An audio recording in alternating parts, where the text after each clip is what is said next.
शेतामध्ये खोदकाम सुरू असताना अंदाज न आल्याने डंपर थेट विहिरीत कोसळल्याची धक्कादायक घटना नाशिक जिल्ह्यामध्ये घडली। या दुर्घटनेत डंपर चालकाचा जागीच मृत्यू झाला। नाशिक जिल्ह्यातील चांदवडमध्ये घडलेल्या या दुर्दैवी घटनेने सर्वत्र हळहळ व्यक्त होत आहे। रब्बी हंगाम संपून खरीप हंगामाची चाहूल लागल्याने शेतीच्या कामांना वेग आला आहे।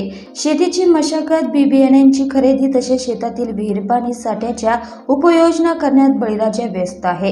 अशातच शेतामध्ये लेवल करण्याचे काम सुरू असताना डंपर कोसळून झालेल्या दुर्घटनेत चालकाचा मृत्यू झाल्याची दुर्दैवी घटना नाशिकमध्ये घडली आहे। नाशिकच्या चांदवड तालुक्यातील निमोणगावात शेतीच्या सपाटीकरणाचे काम सुरू होते, त्यासाठी डंपर लावण्यात आले होते। यावेळी सपाटीकरण करण्यासाठी माती टाकत असताना विहिरीचा अंदाज न आल्याने डंपर थेट विहिरीत पडला। यामध्ये डंपर चालक अक्षय दळवी याचा दुर्दैवी मृत्यू झाला। या घटनेने सर्वत्र हळहळ व्यक्त होत आहे। चांदवड पोलीस या घटनेचा अधिक तपास करत आहेत।